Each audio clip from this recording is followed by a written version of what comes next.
upang mabigyan naman ang may 110 mga trabahador sa barangay.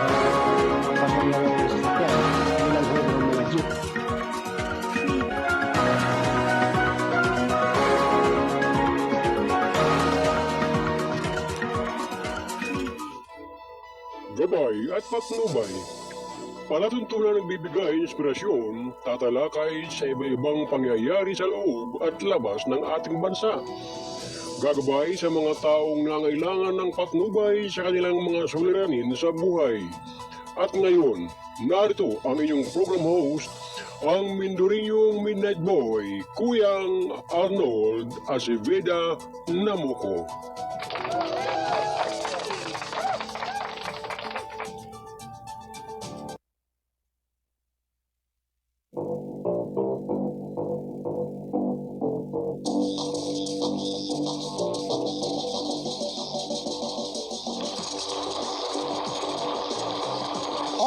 Alright, Luzon, Visayas at Mindanao.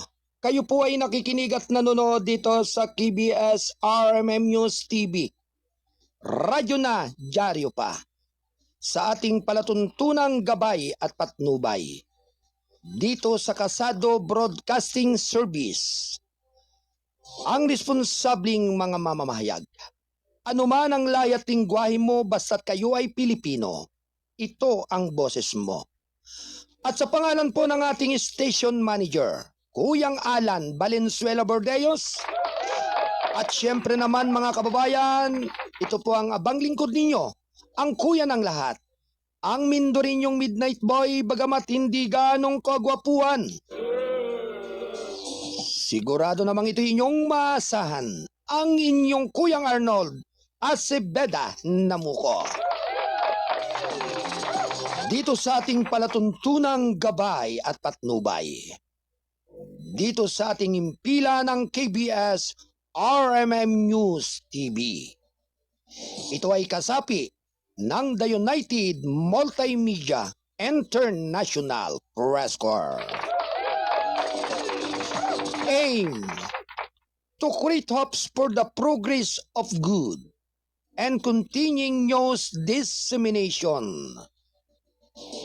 Vision, proper communication, coordination to any private and public entities worldwide. Mission, helping less unfortunate people, changing fortunes, and let our voice be heard. KBS Kasado Broadcasting Service. Deliver news. RMM, responsabling mga mamamahayag. At your service. Ang gabay at patnubay ay patuloy po ninyong maririnig at mapapanood. Tuwing 8 hanggang 10 ng umaga, Lunes hanggang Biyernes. Dito sa ating himpilan ng KBS RMM News TV.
Isang minuto bago mag-ikasyam ng umaga, mga minamahal kong mga kababayan.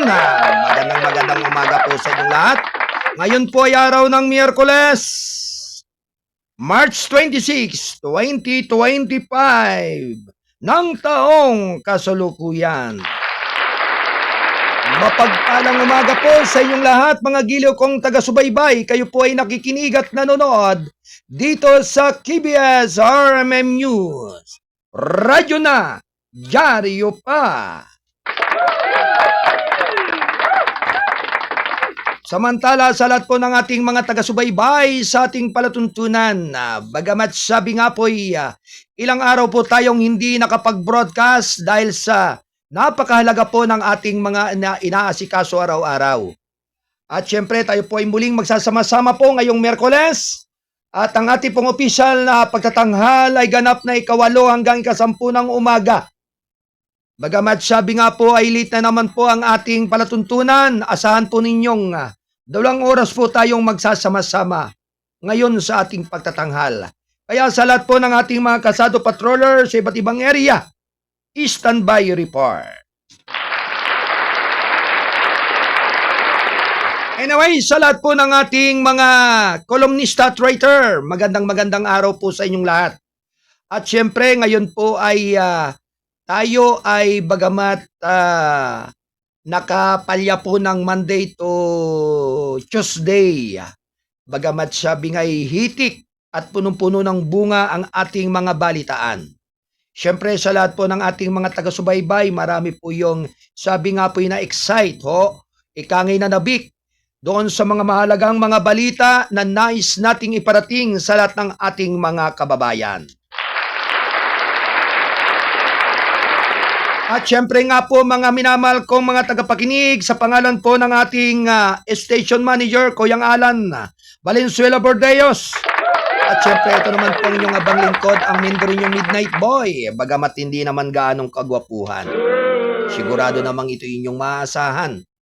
At sabi nga po, sa lahat ng ating mga taga-Studio 2 Bulwagan ng Balitaan, mula sa kinaroroonan ni Ate Cora Biernes. Magandang umaga po. Ganon din po sa ating layout artist, si Kuya Ate Joy Pasco. At sa ating tagapagtaguyod, si Attorney Mike Bordeos. Ang ating pong nakakasama dito sa ating technical site, ang ating PA. Ngayong araw ng Miyerkules, si Ate Del Rose Aldea Santos at Ate Rosemary Padron. Magandang umaga po sa inyong lahat at ganoon din po sa ating nasa Studio 3 Bulwagan ng Balitaan ni Kuyang Wayne Espino Lauson, ang Bisayang Tiso. Anyway, narito ang ating mga pangunahing balita, mga minamahal kong mga kababayan.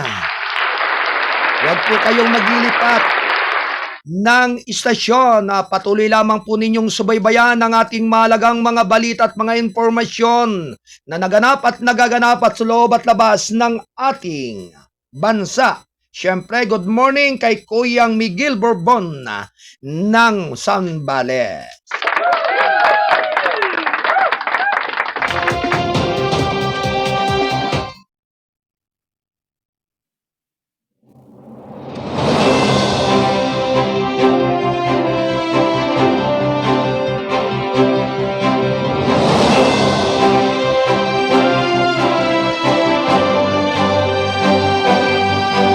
Magandang umaga po kay Sister Maria Teresa Roca Palomar ng lungsod ng Batangas.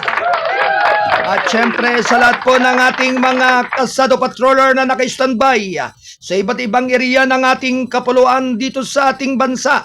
Sa area ng Mimaropa, Calabarzon, Metro Manila, ganun din sa area at lugar ng Kabisayahan at Kamindanawan. Narito ang ating mga pangunahing balita. Round 1. Ready, go! Pinauwi ng gobyerno ang mga biktima ng human trafficking ng mga Pilipino sa Myanmar.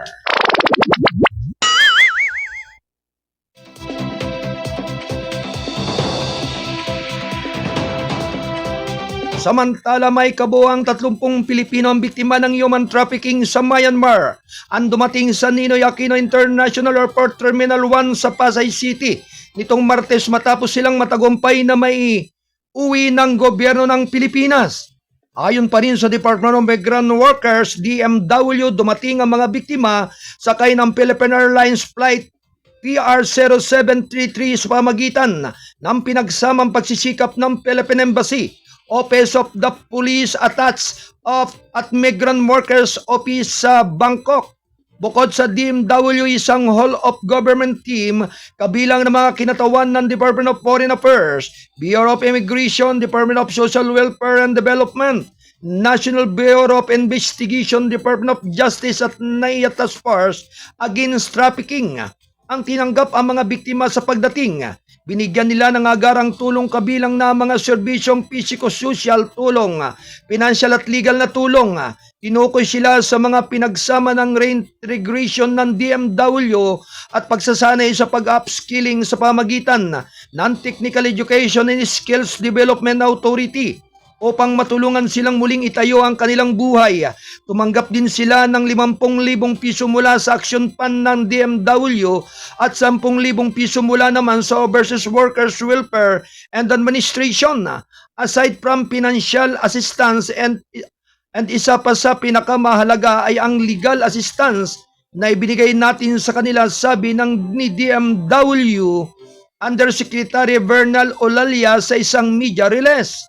Samantala, sinabi naman ng DMW sa isa pang batch ng 176 o 176 na biktima ng trafficking ng mga Pilipino ang inaasahang darating sa bansa sa Miyerkules sa pamagitan ng isang chartered flight. Ang mga biktima ay na-recruit sa pamagitan ng WhatsApp, Facebook at Telegram at nakaakit na mga piking alok sa trabaho bilang mga kinatawang ng customer sales sa Myanmar. Gayunman, sinabi ng mga biktima na napilitan silang magtrabaho bilang mga online scammer kadalasan sa ilalim ng mapang-abuso at mapagsamantalang kondisyon. Samantala, pinasalamatan naman ni Olalia ang DFA sa rescue operations at tulong nito sa mga Pilipinong biktima ng illegal recruitment at human trafficking. Pinayuhan din ng DMW ang mga Pilipino na maging maingat sa mga mapanlinlang at alok na trabaho sa online, lalo na ang mga nakaleng sa cyber to currency scam at pinag-batchering scams kung saan ang mga biktima ay nalinlang sa pandaraya sa pananalapi. Hinimok ng departamento ang mga naghahanap ng trabaho na i-verify ang mga alok sa trabaho at mga recruitment agency sa pamagitan ng official websites nito at iulat ang mga kinahinahinalang recruitment activity sa DMW Migrant Workers Protection Bureau sa pamagitan ng hotline o 028721 0619. Inuulit po natin ang hotline number 028721 0619.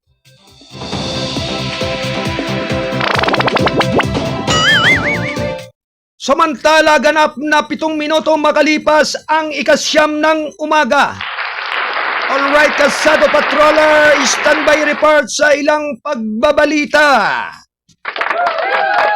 Samantala, pag-angkin ng China sa West Philippine Sea, bahagi ng pagsisikap na mapanatili ang kapangyarihan PH-9. Round 1. Ready, go!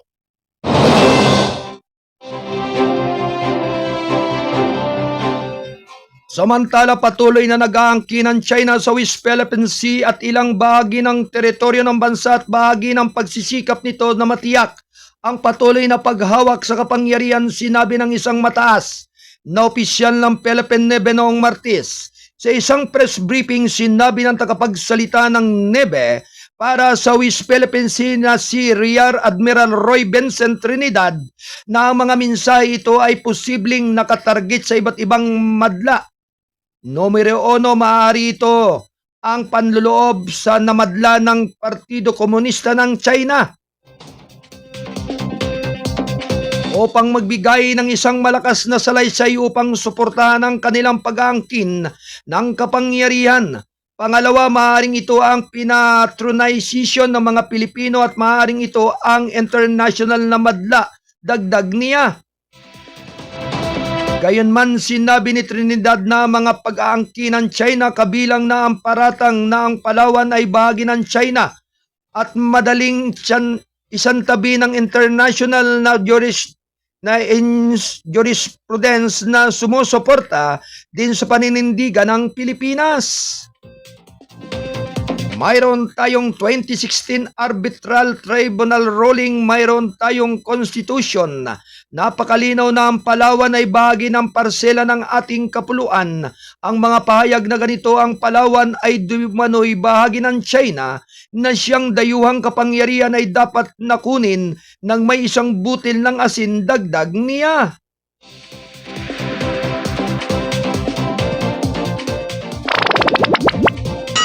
Sampung minuto makaraan ng 9:00 ng umaga.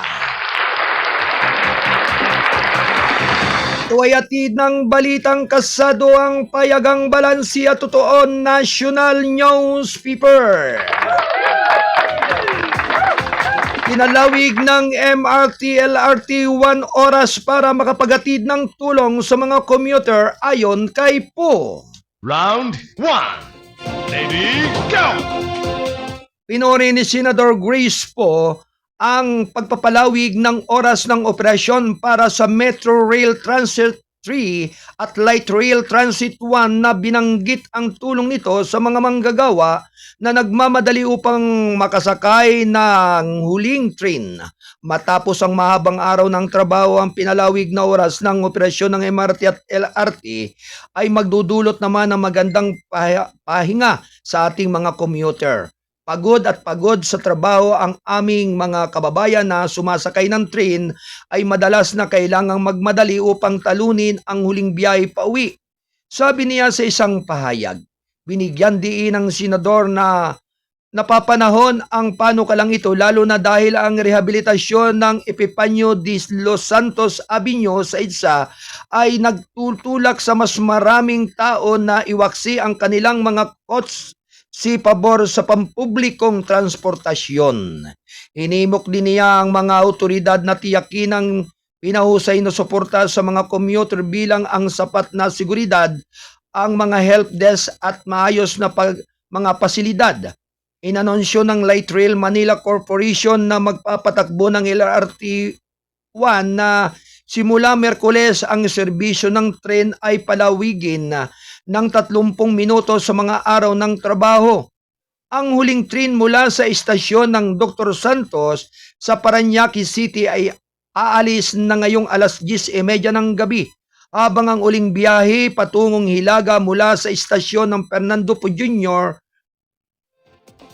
ay aalis sa ganap na alas 10:45 ng gabi. Kasunod ito ng pagpapatupad ng MRT3 ng extended evening weekday hours simula Marso 24 sa ilalim ng bagong schedule.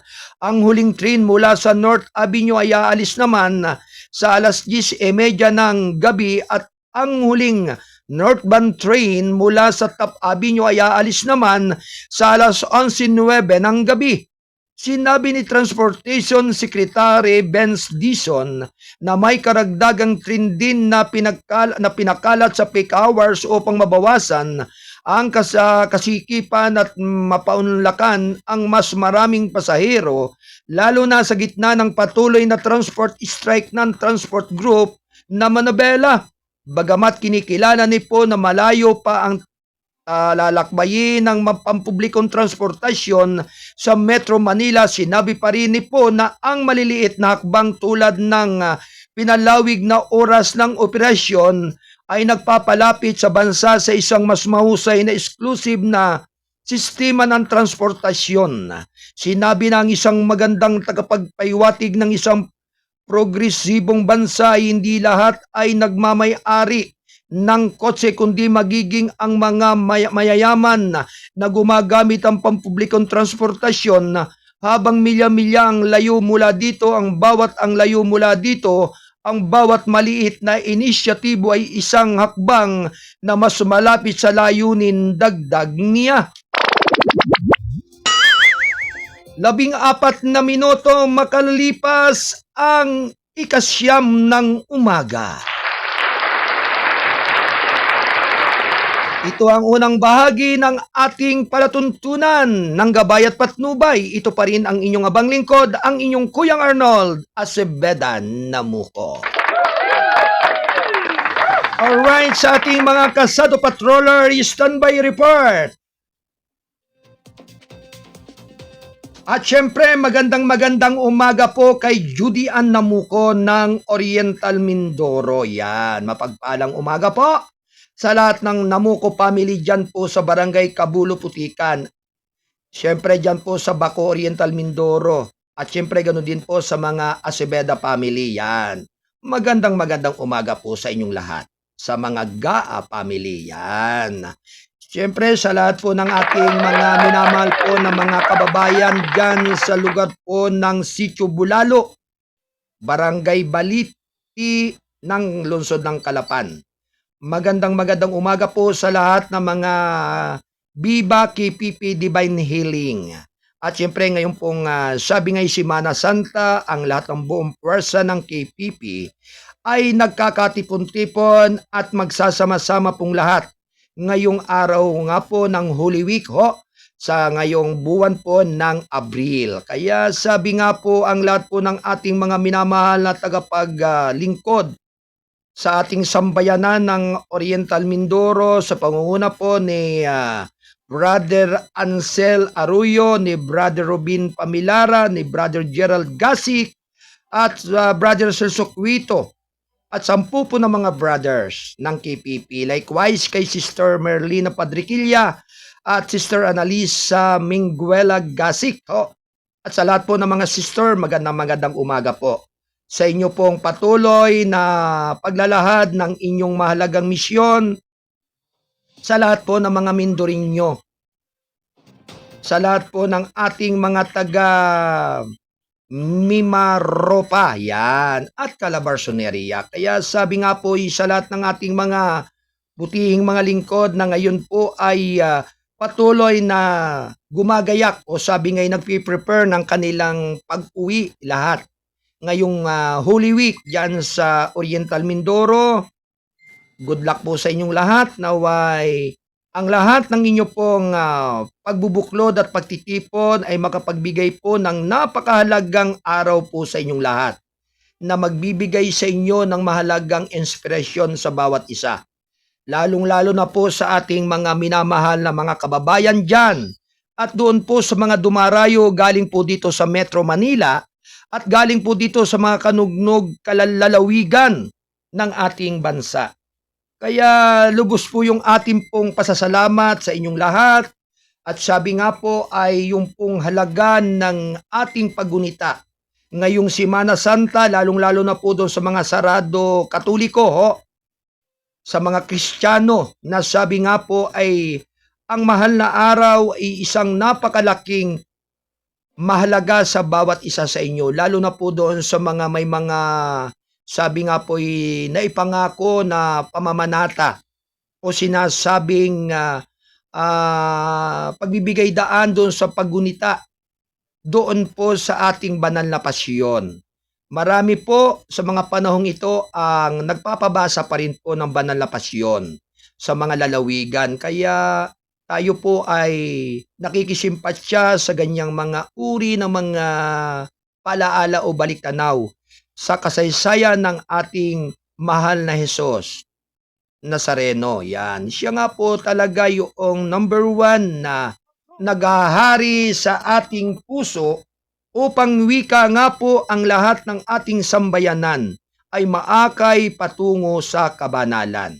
At yan nga po ay ating pong ipinagmamalaki sa buong madla na ang lahat po ng ating mga kapatid, lahat ng ating mga minamahal sa buhay ay nagkakatipon sa pamamagitan ng isang pananalig at pananampalataya na tanging ang Diyos lamang ang siyang higit na nakapagbibigay ng iba yung kalunasan sa lahat ng mga suliraning dumarating sa bawat buhay ng tao dito sa ating buong sangsinukob.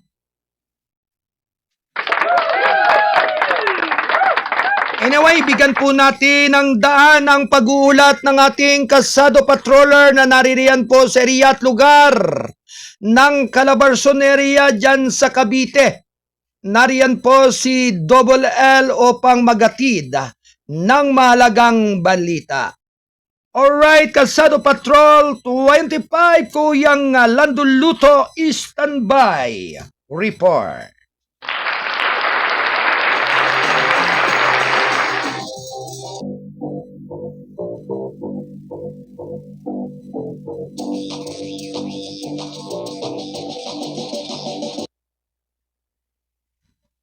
Kalsado Patrol Report. May pagulat ang ating Kalsado Patrol 25 mula po dyan sa area at lugar ng Cavite. Naririyan po si Double L, si Kuya Landuluto upang magatid ng mahalagang balita. Alright, Kuya Landuluto, Kalsado Patrol 25, good morning!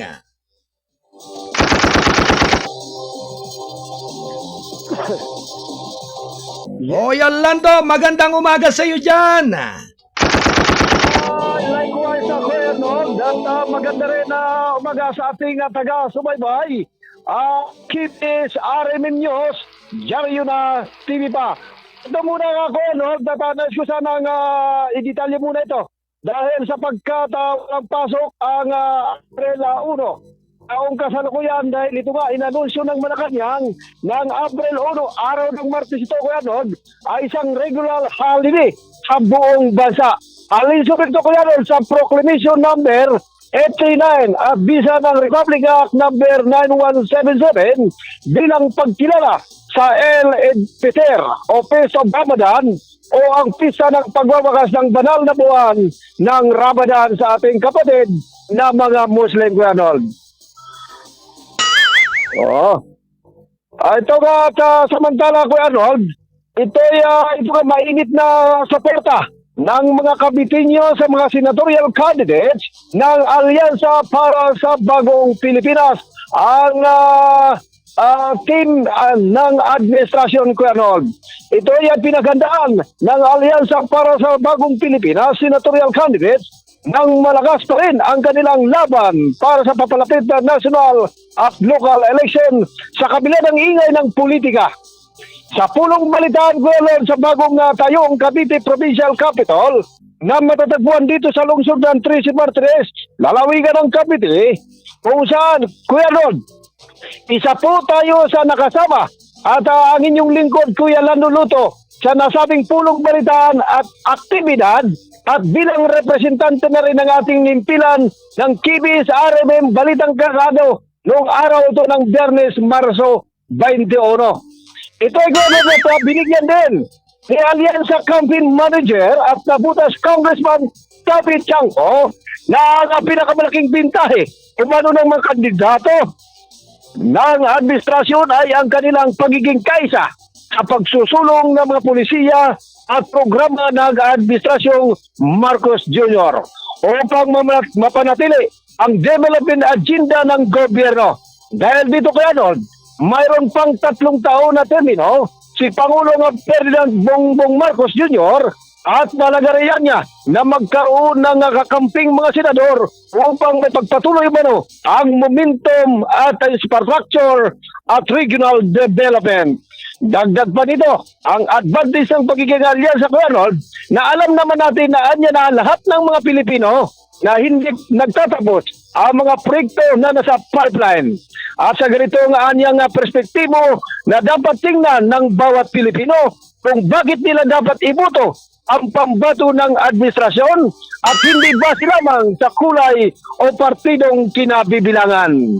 Para matuloy niya Kuya Arnold, ang mga napakagandang proyekto ay napakalaga ng iyong legislative agenda at masuportahan ang mga kasamahan, mga senador. At kung titingnan din nila Kuya Arnold, ang mga kababayan na bagay sa ganitong perspektibo at maniwalaan niyo sila na talagang importante na masuportahan ang alyansa at ito ay sinang-ayunan naman ito Kuya Arnold ni alyansa candidate at former Senate President Tito Soto at binigyan din nito ang malagang tanong ay kung makatulong ba sila sa bansa o hindi.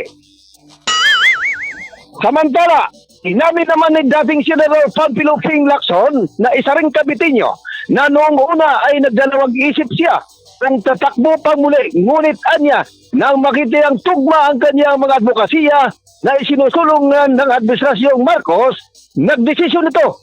Siyang ituloy na lang hanggang ang kanyang kandidatura. At dagdag pa dito kaya ron, nakikita rin niya yan na yung alignment na matagal ng advocacies at doon ginagawa ni Pangulong Bongbong Marcos Jr.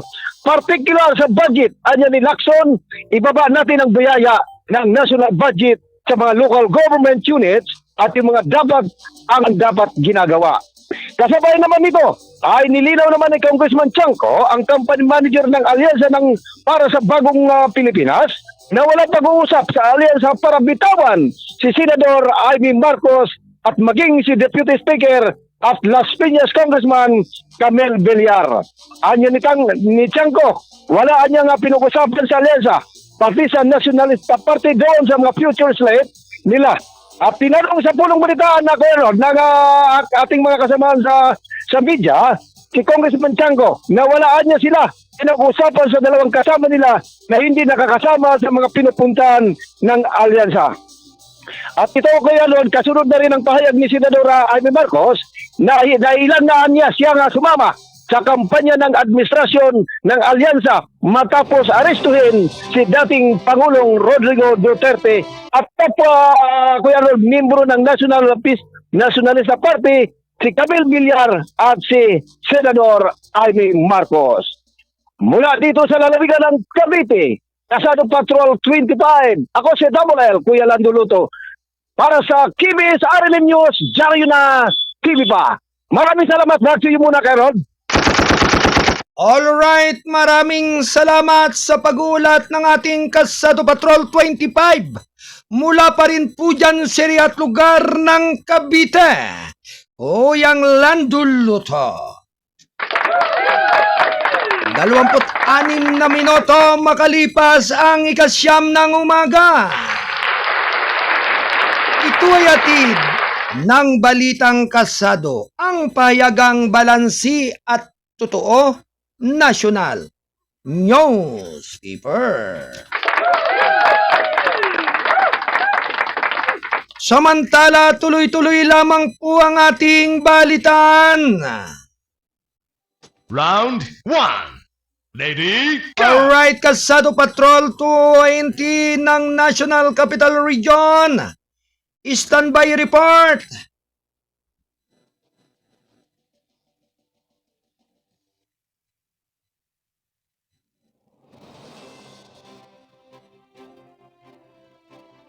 Oyang Don Robert Romero, paki-area sa pinakamalakasang signal para ikaw ay makapasok sa ating pag-uulat.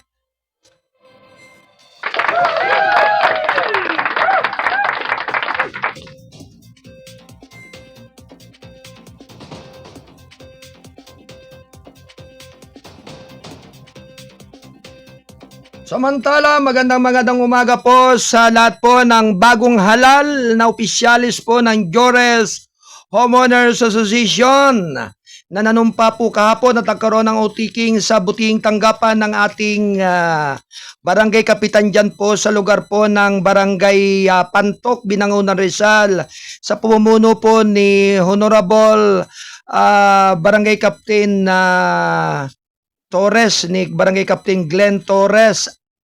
At syempre ang ating pong butihing barangay kapitan ng barangay Pantok at ng kanyang sangguniang barangay. Yan. Congratulations po sa mga bagong halal ng Jores Homeowners Association na ngayon po ay 3 termino na po bilang nagtataguyod at patuloy na nagsasaayos ng samahang ito ng Jores HOA.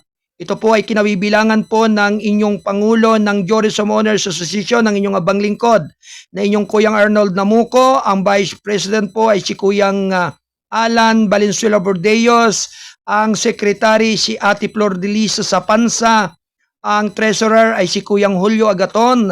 Ang auditor ay si Kuyang Dexter Marcelo Sevilla. Then PRO Ate Corazon Bordeos. Ang chairman of the board ay si Kuyang Winifredo Lawson o Kuyang Wayne.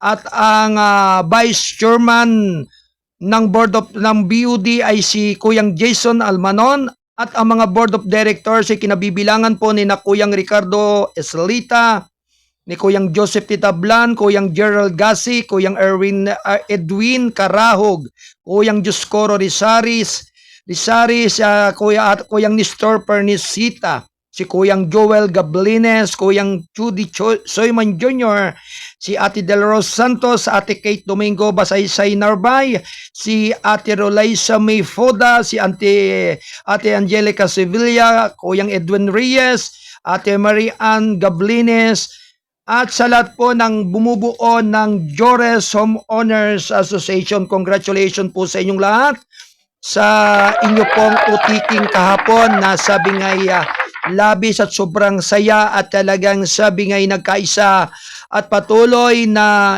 ipagpapatuloy yung inyong obligasyon ng pagpapatupad ayon sa kaayos ng inyong komunidad. Anyway, binabati po natin ang mga taga 2ID Press Corps. Diyan po sa Kapinpin, nagaganapin po ang anibersaryo po ay ngayong April 8. Diyan po sa Kapinpin, Tanay Rizal. Ang buong persa po ng 2ID Press Corps, ika-49 na anibersaryo po ng Press Corps ng 2ID. At yan po ay kaani po dyan ang inyong abang lingkod, ang inyong Kuyang Arnold. At syempre, ang ating pong presidente ng 2ID Press Corps ay si Ate Pau de la Cruz Mohar. Yan. Magandang umaga po sa lahat po ng bumubuo ng 2ID Press Corps dyan sa Kapinpin, Tanay Rizal. Samantala, binabati rin po natin na mapagpalang umaga ang samahan po ng Rizal Provincial Police Press Corps. Ito po ay sa pamumuno po ng ating butihing tanggapan ng ating Pangulo na si Kuyang Sergeant Major Donato Billones. Yan. At syempre sila pong lahat ng mga opisyales, syempre kinabibilangan po ni na Kuyang Alan Bordeos, Kuyang Win Lawson, si Kuyang Dan Torbeles, yan, si Kuyang Herman Patulot, at Cora Biernes, yan. Ganon din po si Kuyang Ricardo Eslita, Kuyang Joyri Akuno, Kuyang Arnold Paharon. Ganon din si Kuyang Mike Francisco. Siyempre, ganon din po kay Kuyang kay Ate Aida Tagikana, yan. At ganon din po sa lahat po ng mga kaanib ng Rizal Provincial Police Press Corps at syempre sa ating butihing tanggapan ng ating Provincial Director ng Rizal, Police Colonel Felipe B. Maragon. Magandang umaga po sa inyong lahat. Naway ang pagpapala ng ating dakilang lumikha ay suma ating lahat. Naway basbas ng pagkakaisa at pagkakaroon ng kalakasan ng pangangatawan.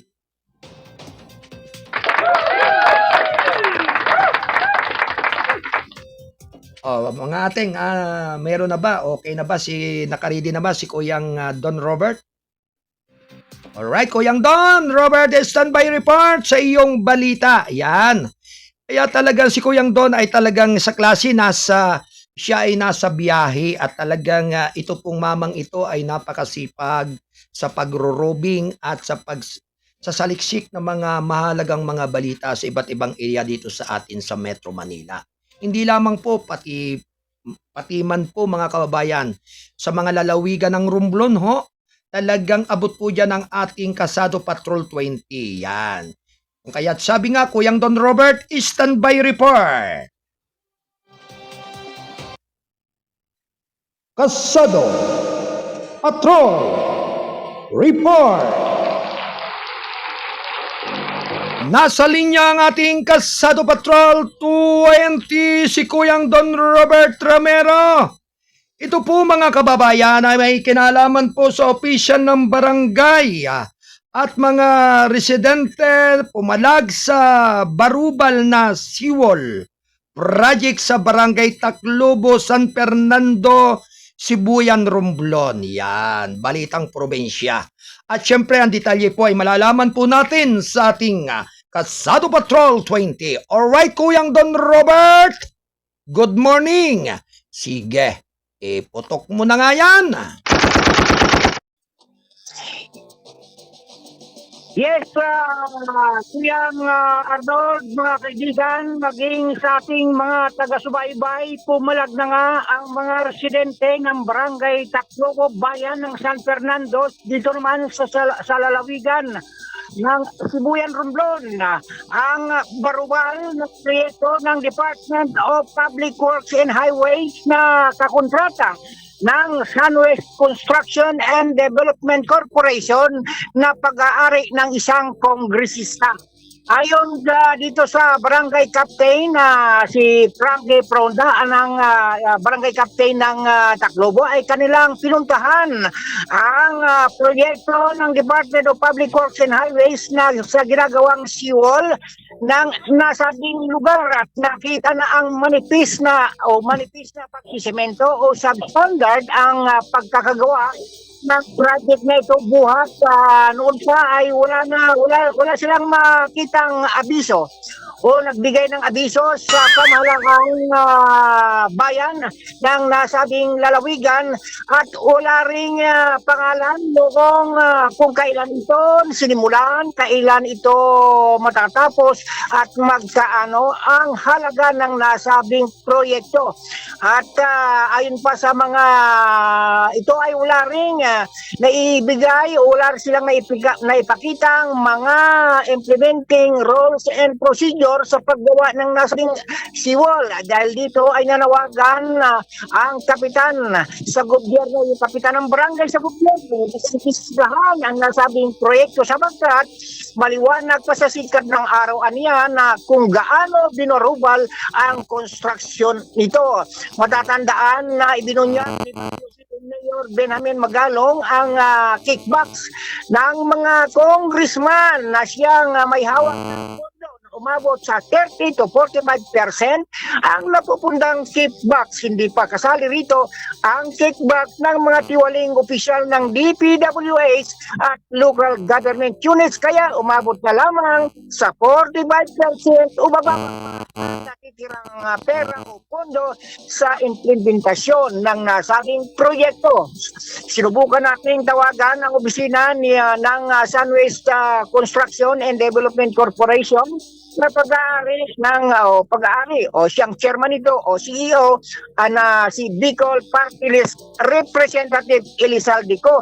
Subalit wala tayong nakuhang sagot mula sa kanilang opisina. Mula sa National Capital Region Patrol 20, Don Robert Ramiro nag-uulat para sa KBS RMM News.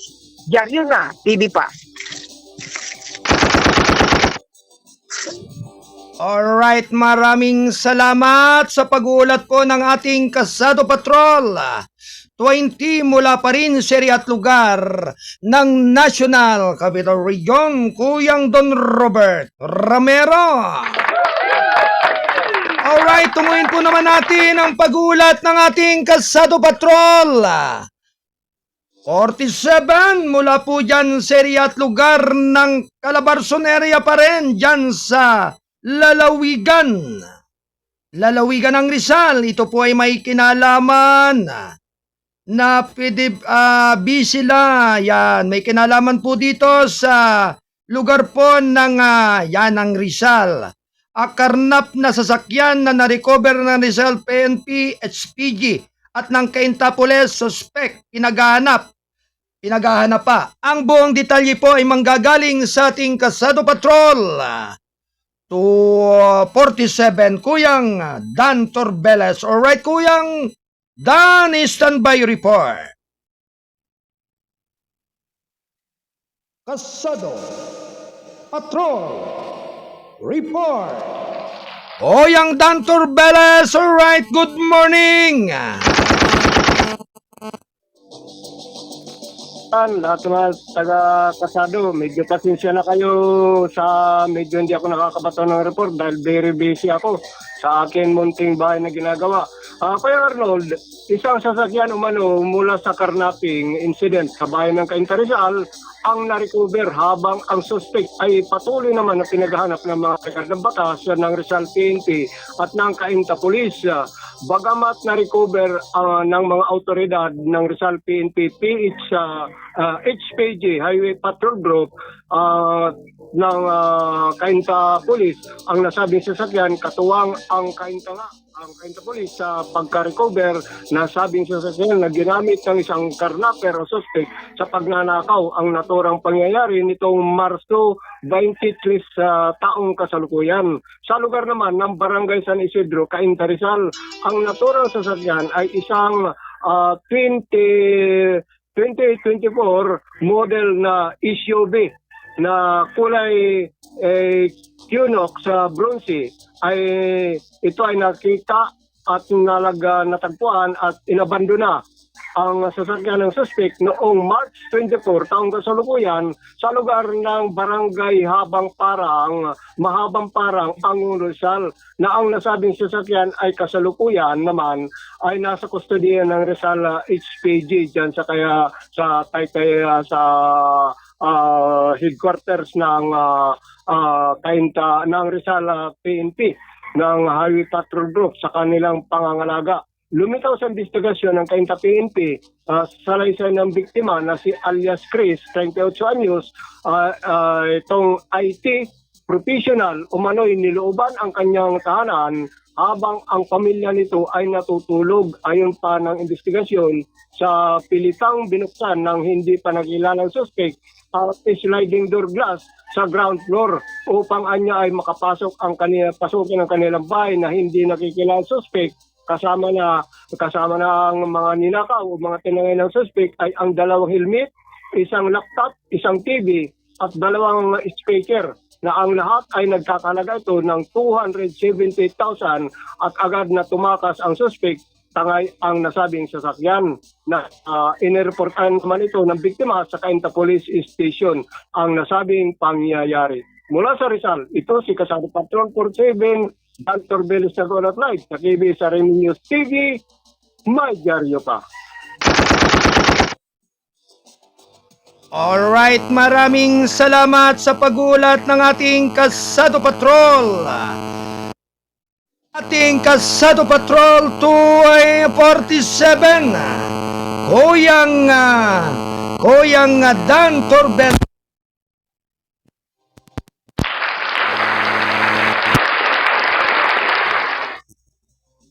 Samantala, 42 minuto makalipas ang ganap na ikasyam ng umaga.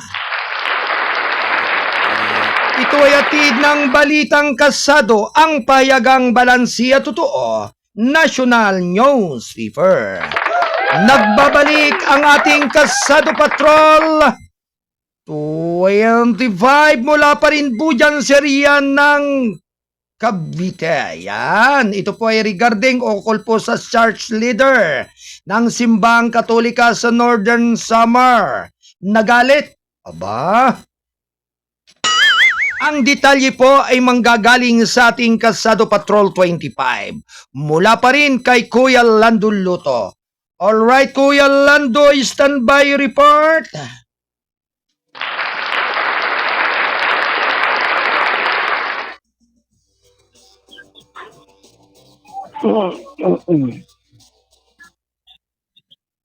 Kasado Patrol Report.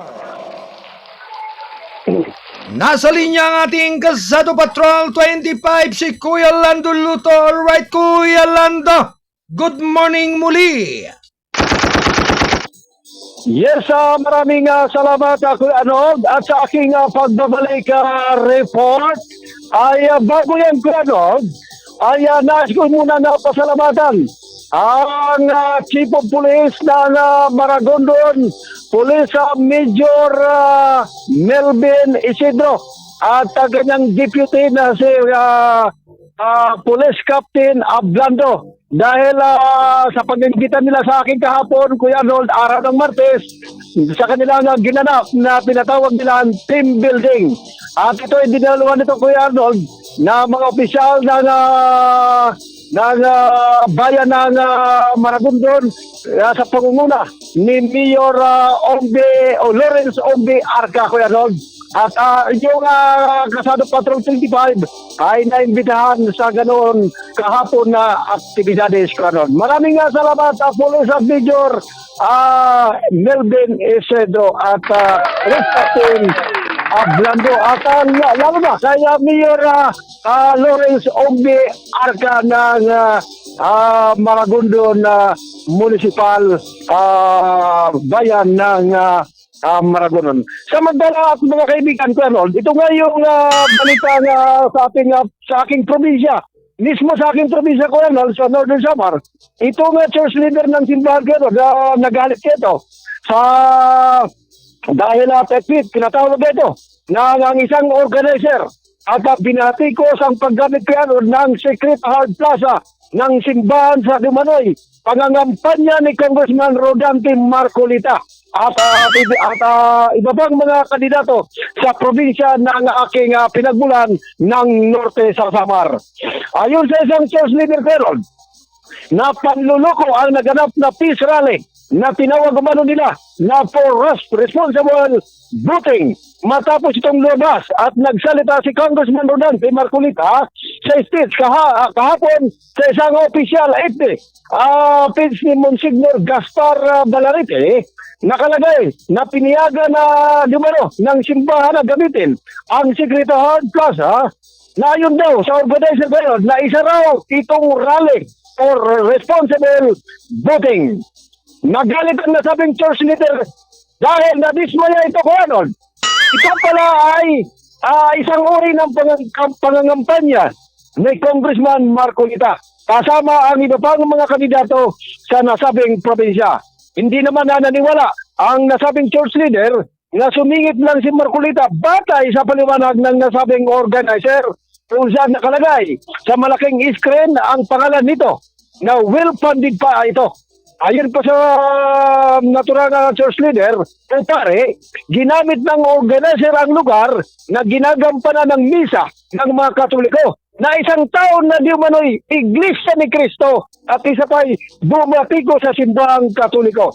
At isa pang opisyal na Facebook page ko na ni Monsignor Balarite na nawagan pa ang church leader na ito na huwag ibuto si Marcolita.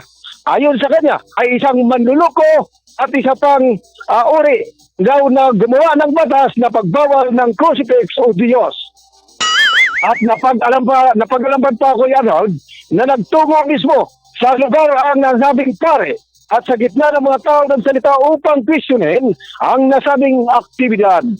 Sakto naman ako, Arnold, nakalista sa binyo si Congressman Marcolita. Ang nasabing church leader ay anti-Duterte at bukas sa kanyang pagpapahayag sa kanyang pagbabatikos kabilang ang kampanya sa war on drugs na dumanoy nagresulta sa dumanoy extra judicial killing sa buong bansa. Mula pa rin dito sa lalawigan ng Cavite, Kasado Patrol 25, ako si Joel Cuilado Luto para sa TVS RMN News, Diaryo na TV pa. Maraming salamat, Bati Bernard. Alright, maraming salamat sa pagulat ng ating Kasado Patrol. 25 mula pa rin sa at lugar ng Cavite. Thank you, Kuya Lando. 48 minuto makalipas ang 9:00 ng umaga. Ito'y atid ng balitang Kasado, ang payagang balansi at totoo. National Newspaper. Alright, good morning everyone watching from Kapatagan, Lanao del Sur, Mindanao. Mula po sa NMBM Norbian Lumigues. Magandang umaga po sa inyong lahat.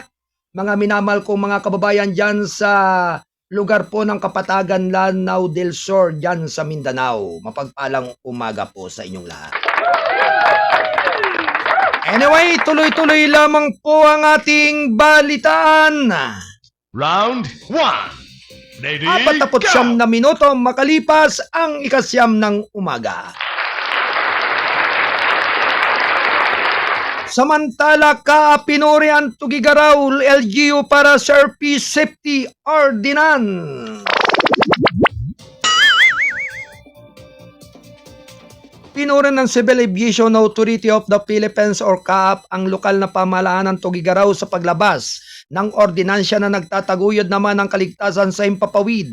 Ayon pa rin sa CAAP, kamakailan lamang ay nagpapatibay ang pamahalang lungsod ng Tugigaraw ng ordinansa na nagsasaayos ng mga aktibidad sa paglipad sa paligid ng Tugigaraw Airport. Ipinagbabawal ng ordinansa ang paglipad ng saranggula, karera ng kalapate, operasyon ng drone, paglabas ng mga lubo at mga kaugnay na aktibidad sa loob ng 10 kilometro radius mula sa sentro ng paliparan. Ang mga lumalabag sa batas ay pagmumultahin mula 1,000 piso hanggang 5,000 piso. Ang ordinansa na ito ay may mahalagang papel sa pagpapagaan ng mga panganib sa ating mga paliparan, sabi ni CAAP Director General Paul Del Rosario sa isang pahayag. Mas maaga sa buwang ito naglabas din ang lokal na pamahalaan ng Albay ng ordinansa na nagbabawal naman sa pagpapalaya, pag-aanak at pag-aalaga ng mga kalapati sa loob ng 3 kilometrong radius mula sa Bicol International Airport.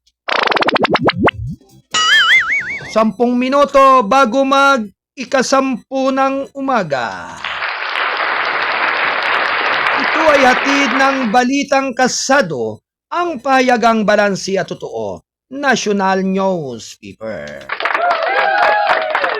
Samantala, alisin ang mga illegal na poster bago magsimula ang kampanya, sinabi ng COMELEC.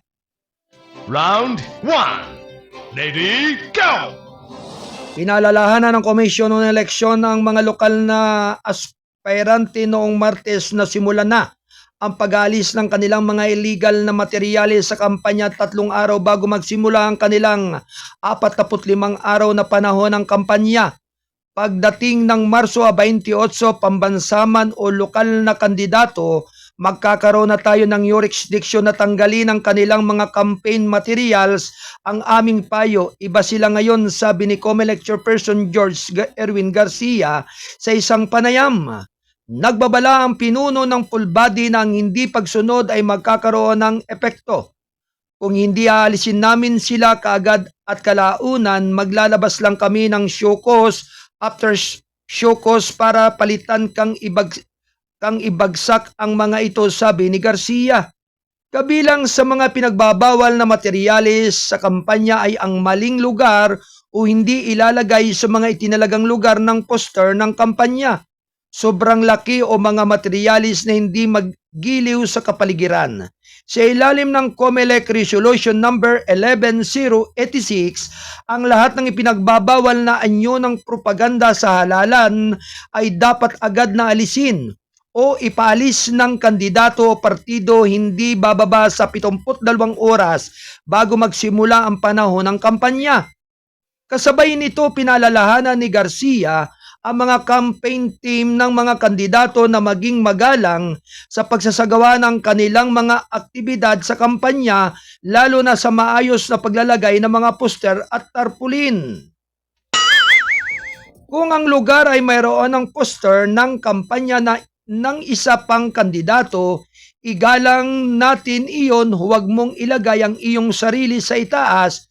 Maiiwasan natin ang ganitong mga alitan kung may respeto tayo sa isa't isa, sabi ni Garcia. Ang panahon ng kampanya para sa mga lokal na kandidato ay hanggang Mayo at 10. 7 minuto bago mag-10 ng umaga. Ito ay hatid ng KBS RMM News Radyo na, dyaryo pa.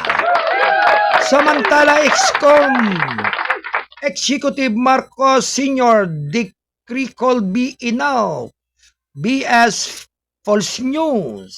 Round 1. Ready, go! Sinabi ng isang dating opisyal ng Consultatives Committee na nagriripaso sa 1987 Constitution noong Martes na ang mga umiiral na batas ay nagpapaparusa sa pagkakalat ng maling impormasyon na binabanggit ang isang kautusan na inilabas ng yumaong Pangulo na si Ferdinand Marcos Sr. Sinabi ng dating opisyal ng CONCOM na si Ding Generoso na ang Presidential Decree 90 na inilabas noong 1972 ng dating yumaong Pangulong Marcos Sr. ay malinaw na kriminal ang pagpapakalat ng maling impormasyon na maaaring magdulot ng pagkakatakot ng publiko. Lumikha ng pagkakahati-hati o sirain ang autoridad ng gobyerno. Masyadong pinoproblema ang false news na hindi naman balita dahil luma na. Panahon pa ng martial law, wala pang internet. Gumawa na ang degree si Marcos tungkol sa false news, sinabi ni Generoso sa isang Facebook post. Ayon sa Presidential Decree 90, ang mga individual na naglalahathala, namamahagi, nagpapakalat at nagpapakalat ng mga chismis, maling balita at impormasyon at chismis na maaaring magdulot ng takot, maghasik ng pagkakahati-hati, sirain ang mga otoridad at makasira sa katatagan ng gobyerno ay parurusahan ng prison koreksyonal. Kung sakaling ang pagkasala ay isang opisyal o nagkasala ay opisyal o empleyado ng gobyerno, ang kaakibat na parusa ng ganap na walang hanggang diskwalifikasyon mula sa paghawak ng anumang pampublikong katungkulan ay ipapataw. Hinimok rin ni Generoso ang mga mambabatas na isaalang-alang ang legal na balangkas ng nasa lugar sa halip na gumawa ng bagong batas. Hindi pa naman nare-repeal ito ng Kongreso o na-declare na unconstitutional ng Korte Suprema, he pointed out referring to Presidential Decree 90. Sinabi pa ni Generoso na ang terminong fake news mismo ay nakaliligaw. Mali pa nga ang term dahil kung ang isang ulat o post sa social media ay news, ito ay hindi false. At kung false ito ay hindi news, it can never be both, he said. Ang kanyang pahayag ay dumating sa gitna ng patuloy na pagdinig ng Kongreso sa pagtugon sa pagkalat ng maling impormasyon. Binigyan diin ni Surigao del Sur, Representative Janity Pimentel, co-chairperson ng House of Representatives, Tri-Committee na nagsasagawa ng mga pagdinig ang kalubhaan ng problema. Hindi na ba biro-biro ito? Hindi na biro-biro dahil nagpapalaganap na ng mga fake news. Sagad na at walang pakundangan ang mga taong responsable sa pagkalat nito, ang sabi.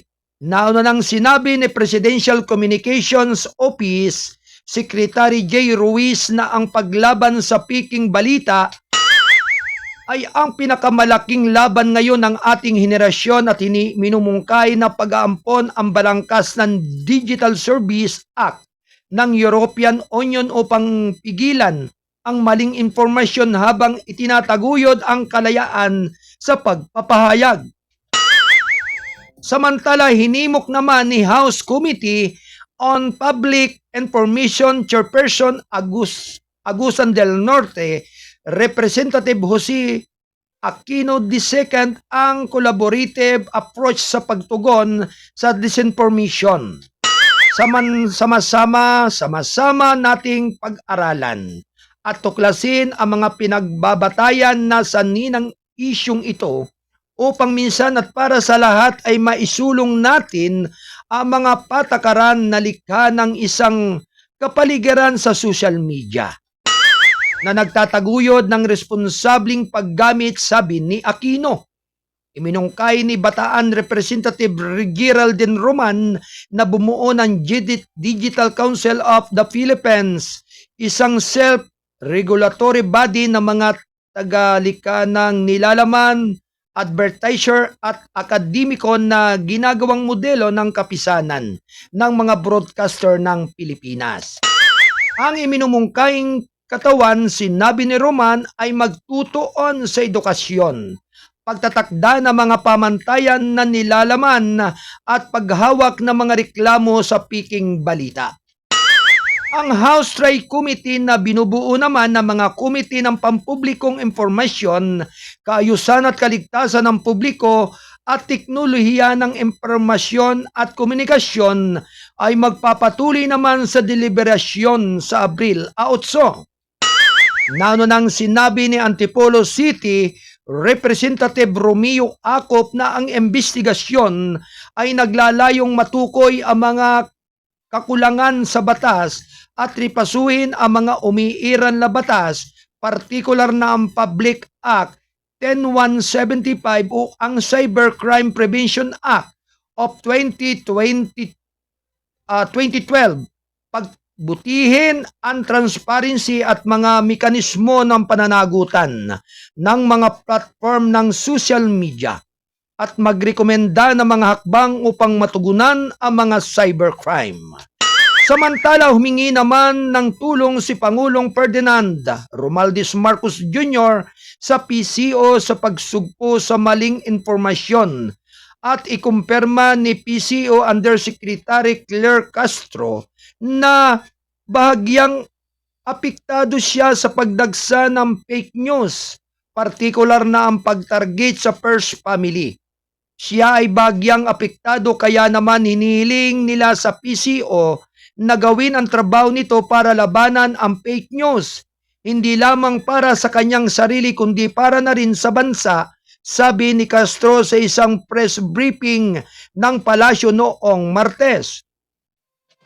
Ang PCO ay nakikipagtulungan sa Cybercrime Investigation Coordinating Center upang paigtingin ang mga kampanya sa edukasyon.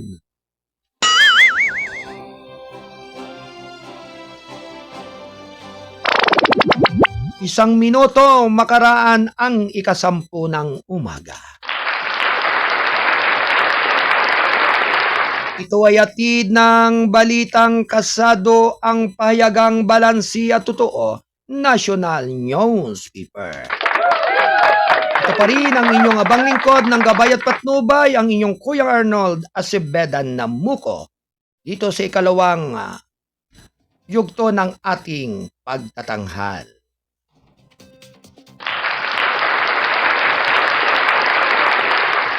Tuloy-tuloy lamang po ang ating balitan. Alright, sa lahat po ng ating mga kapulisan, mga kasundaluhan dito sa ating bansang Pilipinas, Luzon, Visayas at Mindanao, mapagpalang umaga po sa inyong lahat. At syempre sa ating PNP Chief, si General Francisco Marbil, magandang umaga po sa inyong lahat. At ganun din po sa ating Chief of Staff ng Armed Forces of the Philippines, siyempre kay General Romeo Browner Jr. Magandang umaga. At binabati na rin po natin ng mapagpalang umaga si Major General Cirilo C. Balaoro Jr., ang commander po ng 2nd Infantry Division ng Jungle Fighter ng Philippine Army. Magandang umaga po sa inyong lahat. At sa lahat po ng ating mga kasundaluhan sa buong bansa, Luzon, Visayas at Mindanao. Likewise po sa ating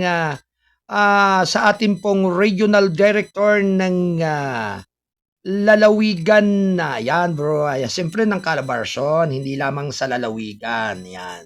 Mapagpalang umaga po kay General Paul Kenneth Uhay Lucas. Magandang umaga po Brigadier General Paul Kenneth Uhay Lucas ng Region 4A Calabarzon.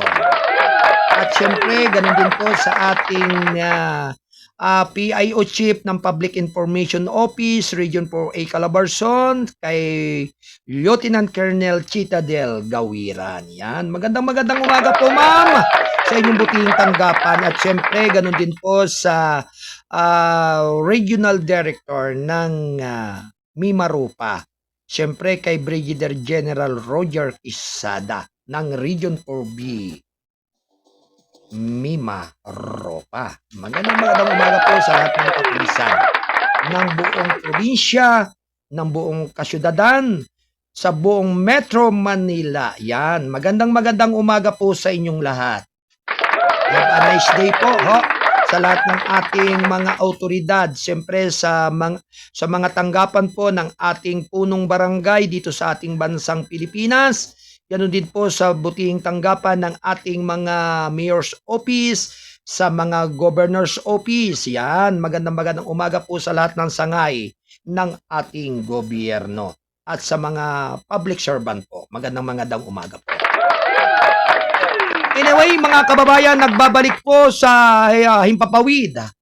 At nagbabalik ang ating Kasado Patrol 25 mula pa rin po dyan sa area at lugar ng Calabarzon area. DepEd nagbabala sa mga political campaign sa graduation at moving up ceremonies. Ang lahat ng detalyeng iyan ay manggagaling po sa ating Kasado Patrol 25 mula pa rin at magmumula kay Kuyang Lando Luto. Alright, Kuya Lando, stand by your report.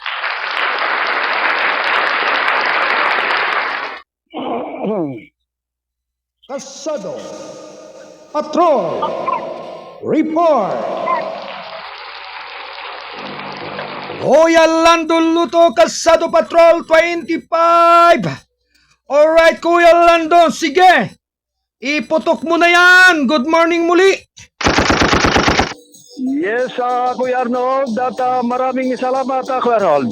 At ito nga mga kaibigan, DepEd ito nga ay nagbabala sa mga political campaign sa darating na graduation at moving ceremony. Ngayon, panahon na, Kuya Arnold, ng mga gagraduate sa taong ito, Kuya Arnold. Ito nga, dahil ito nga pinalalahanan ng Department of Education o DepEd ang mga opisyal at kawani ng mga paralan na bawal ang anumang uri ng political campaign na nalalapit na graduation at maging ang moving up ceremonies ng mga mag-aaral sa buong Pilipinas, Kuya Arnold. Lalo dito sa lalawigan ng Cavite. Dahil kasi ito nga sa memorandum order na nilagdaan ni Education Secretary Sani Angara, binigyan din ang kahalagahan ng pagpapanatili ng profesionalismo sa sektor ng edukasyon, lalo't na papalapit na ang 2025 national at local election sa buong bansa. Nagpala rin ang DepEd na ang mga seremonya na dapat maging simple ngunit makabuluhan. Mahigpit din kaya binagbabawal ang pangungulikta ng bayad contribution mula sa mga mag-aaral at lalo sa mga magulang. Samantala, ang end of school year cleared rights para sa mga kindergarten mula ng kindergarten hanggang grade 6, grade 10 at grade 12 at yung mga alternative learning system or ALS ay nakatakda naman sa Abril 14 at Abril 15. Mula pa rin dito sa Calabarzon Pore, lalawigan ng Cavite, Kasado Patrol 25. Ako si Demolel Kuya Lando Luto para sa KBS RMN News, Diaryo na TV pa. Maraming salamat. Back to you, Arnold.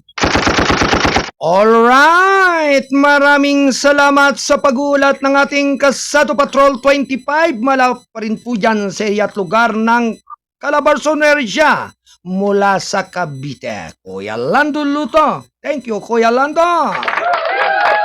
Ganap na 8 minuto makalipas ang 10 ng umaga. Ito ay hatid ng Balitang Kasado, ang payagang balansi at totoo, National Newspaper.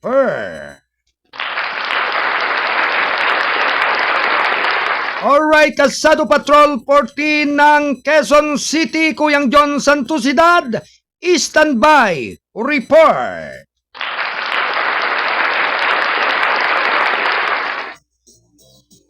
Isang pasasalamat at pagbati sa ginanap na team building ng Maragondon Municipal Police Station. Sa pangunguna po ni Maragondon Municipal Police Station Chief o Police Major Melvin Isidro at ang kanyang Deputy Chief o Police,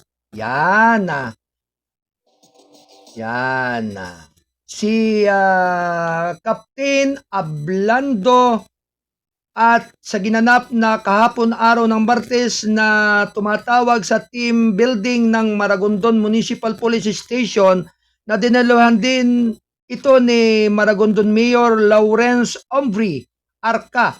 Ang pagbati ay mula po kay Kuya Landon Luto sa ating Kalsado Patrol 25 kay Double L. Mula pa rin po dyan sa lalawigan ng Cavite. Samantala, tunguhin po naman natin ang pagulat ng ating Kalsado Patrol Kalsado Patrol 40. Yan, talaga medyo ang inyong kuyang ay medyo absent-minded yata. Gayunpaman po ay talagang sabingay, hindi po natin maaaring makalimutan ang oras ng ating pagtatanghal. Ano man pong abala o busy sa mga gawain sa tuwi-tuwi na, ang mahalaga po ay serbisyong bayan tayo. Kaya sabi nga po, ang magbibigay daan ng pag-uulat ay ang ating Kalsado Patrol 40 mula po dyan sa Iliatugar ng Quezon City, dalawang magkapatid arestado sa bypass operation dyan kagabi sa Quezon City. Ang detalye po ay manggagaling sa ating Kalsado Patrol 40. Yang John, standby report. Kalsado Patrol report. Alright, Kuyang John Santosidad, Kalsado Patrol 40. Alright, Kuyang John, magandang umaga sa iyo dyan. Yes, magandang umaga po. Kasama ko Kuya Arnold, ganun din Station Manager Alan Bodjo. Arestado ang dalawang magkapatid sa bypass operation kagabi sa Barangay Old Balara, Quezon City ng mga Drug Enforcement Unit, Station 6, Batasan Hills, Quezon City, sa pamumuno ni Police Captain Jane Gonzales, Chief SDO, sa pangasiwa pa rin ni Police Lieutenant Colonel Romel Abinedo, Station Commander.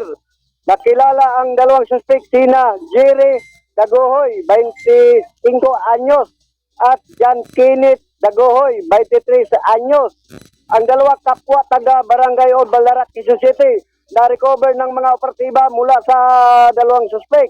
3 pirasong plastic sasit ng hinalang tabo, isang cellphone, isang coin purse, at 200 pesos bilang bypass money. Mula dito sa Quezon City, ako si John Santosidad, Kalsado Patrol 40, nag-uulat gabay at nag-uulat sa CBS RM News, Daryo na TV pa. Balik sa iyo, Kuya Arnold.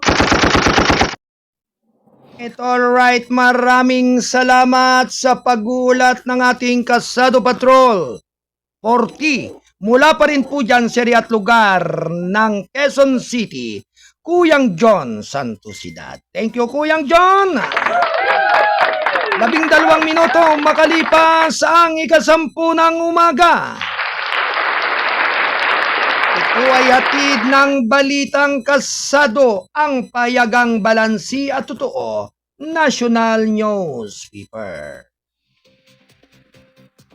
Tuloy-tuloy lamang po ang ating balitaan. Round 1. Ready, go! Pulis sa Duterte Ranch sa ilalim sa neuropsychiatric exam ayon sa PNP. Round 1. Ready, go! Isang pulis ang naharap sa maraming kaso dahil sa kanyang mga post sa social media kaugnay sa kaso ng International Criminal Court laban kay dating Pangulong Rodrigo Duterte ay sa ilalim na ngayon sa neuropsychiatric exam, sinabi ng Philippine National Police nitong Martes ayon kay PNP spokesperson Brigadier General Jen Pardo.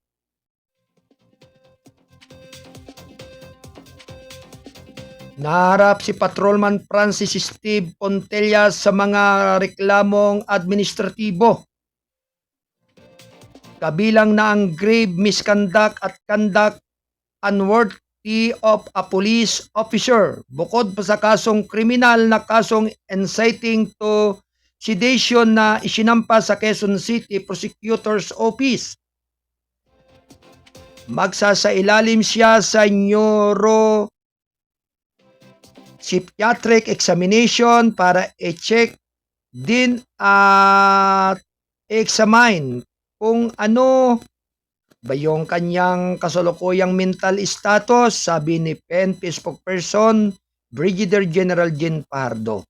Sa isang virtual press conference, nagpo-post si Pontilla sa social media na nagbabanta sa gobyerno, International Criminal Police Organization at ICC kasunod ng pag-aresto kay Duterte noong Marso 11.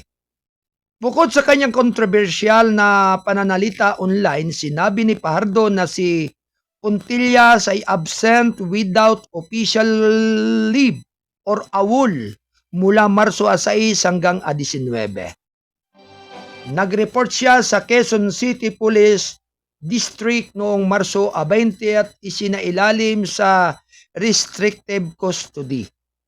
Ang opisyal ng pulis ay may kasaysayan na nakakagambala ng pag-uugali. Inakinabibilangan ng pagkakaroon ng maikling pag-uugali at pagbabago ng mood at sumasailalim sa gamot noong 2023. Hahayaan muna natin yung evaluation at assessment na gagawin ng PNP Health Service to determine kung ito, bang pulis na ito ay mentally fit pa at continue his police service, sabi ni Fajardo. 16 na minuto makalipas ang 10 ng umaga.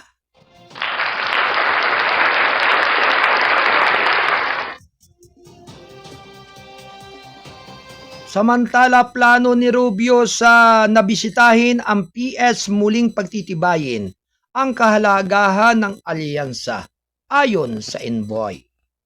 Round 1. Lady, go!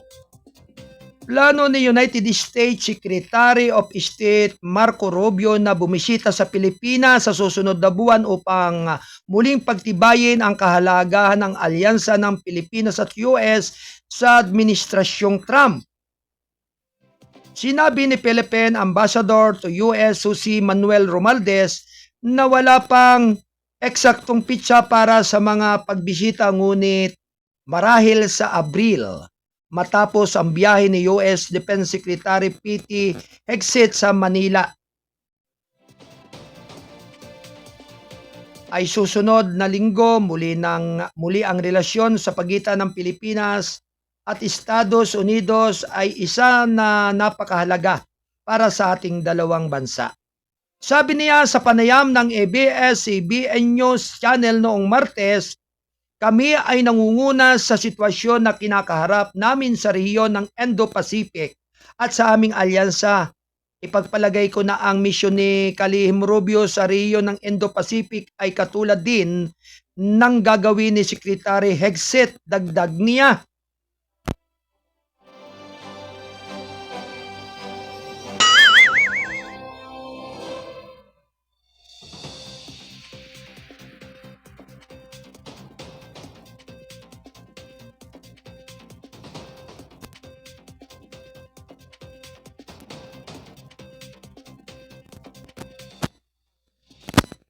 Kami ay nangunguna sa sitwasyon na kinakaharap naman ng rehiyon ng Indo-Pacific at sa aming alyansa.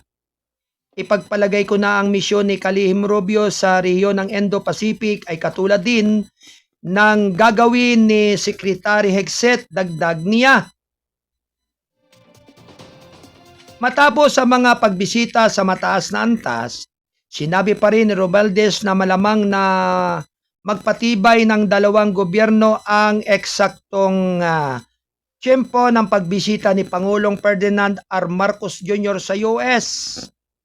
Si Hegseth ay nagsisimula sa isang makasaysayang paglalakbay sa Manila sa Marso 28.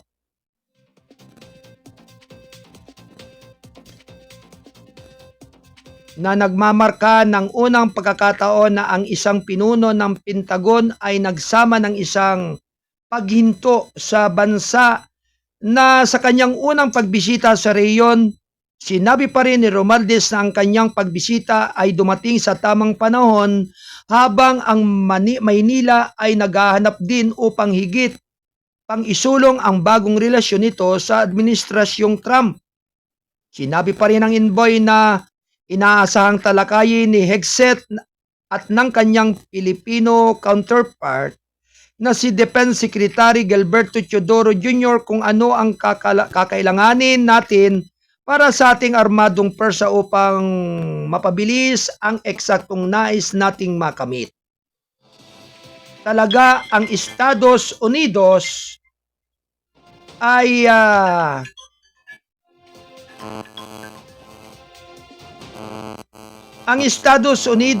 ay talagang nasa ilalim ni Pangulong Trump ay palaging nagsasabi na kailangan nating magkaroon ng isang malakas na pagpipigil upang maiwasan ang anumang uri ng salungat na hinaharap, sabi niya. Ayon mismo ang pag-uusap ni Secretary Hegseth kay Secretary Teodoro at marahil ay isang pagpupulong din kay Pangulong Marcos kinabukasan, dagdag niya.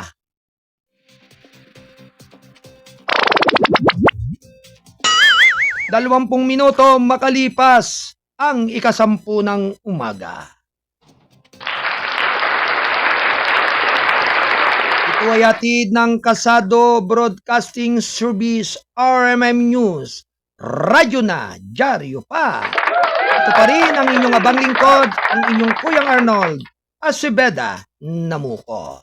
Good morning kay Maribel Remuya ng Lungsod ng Calapan. Tuloy-tuloy lamang po ang ating balitaan. Round 1. Lady, go! AFP naasahan ang posibleng pagdideploy ng missile ng US sa PH. Malugod na tinanggap ng Armed Forces of the Philippines ang mga ulat na magpapadala ang Estados Unidos ng karagdagang mga unit ng medium range capability Typhoon missile system sa Pilipinas. Sa isang ulat ng US BSED Defense News na naipost noong Marso 18, sinabi na ang unit ng 3rd Multi-Domain Task Force ng US Army ay nagtatayo ng Long Range Fires Battalion nito sa susunod na taon. Kabilang ang paghahanda ng baterya ng Typhoon nito para sa pag-deploy sa Teatro ng Pasipiko na sinipi ang pinuno ng unit na si Colonel Michael Rose. Ito ay isang malugod na pag-unlad para sa sandatahang lakas ng Pilipinas. Masasabi natin na kapag mas marami, mas masaya. Kaya kapag mas maraming assets ang mayroon tayo, mas marami tayong magagawa na sanayin ang mas maraming tauhan sa ating panig. Sinabi ng AFP spokesperson Colonel Francel Margaret Padilla sa isang press briefing sa Camp Aguinaldo sa Quezon City. Sa parehong media conference, sinabi ni Philippine Army spokesperson Colonel Rui Di Maalan na malaki ang maitutulong ng pagkakaroon ng karagdagang mga unit ng Typhoon sa pagsasanay ng mga sundalo na aatasang hawakan ang mga katulad na sistema ng armas sa hinaharap. Sinabi pa rin ni Rose sa parehong kwento ng Defense News na sila ay palaging naghahanap ng mga pagkakataon na gawin ang live fire sa system. Samantala, sinabi naman ni Philippine Navy spokesperson for the West Philippine Sea, si Rear Admiral Roy Vincent Trinidad, na malugod nilang tinatanggap ang lahat ng pagkakataon na magsanay kami ang mga modernong armas. Nilinaw pa rin niya na ang postura ng depensa ng Pilipinas ay ginagawa bilang isang aksyon ng isang soberanya na estado at hindi maglalayong o dinisenyo laban sa anumang bansa. Ang kauna-unahang MRC Typhoon missile system ay ipinadala ng Pilipinas noong nakaraang taon. Ginamit ito para sa mga layunin ng pagsasanay sa panahon ng 2024 at pag-ulit ng salaknib at balikatan na pagsasanay at upang nakadistino sa Hilagang Luzon. 24 na minuto makalipas ang 10 ng umaga. Ito ay hatid ng Kasado Media Group. Siyempre sa lahat po ng ating mga tagapagtaguyod. Lalong-lalo na po ang ating mga kasado patroller na naka-standby sa iba't ibang area ng ating kapuluan dito sa bansang Pilipinas at gayon din po sa ating mga kolumnista at writer na nakadeploy din po sa iba't ibang dako ng ating mundo. Kabilang na po si Pastor, ang ating kasado patrol na nasa Georgia, USA, si Kuyang Pastor Valencia. Yan. Magandang umaga po sa inyo diyan. O gabi. Si Pastor Delier Valencia ng Georgia, USA. Kasado Patrol ng KBS RMM News. Samantala, tuloy-tuloy lamang po ang ating balitaan. PNP nag-activate ng Special Task Force para masiguro ang may pulse sa BARM. Round 1. Ready, go!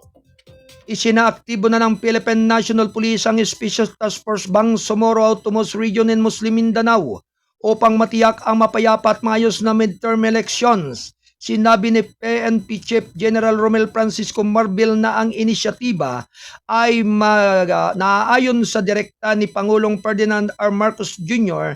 na pangalaga ng proseso ng halalan at itataguyod ang demokrasya.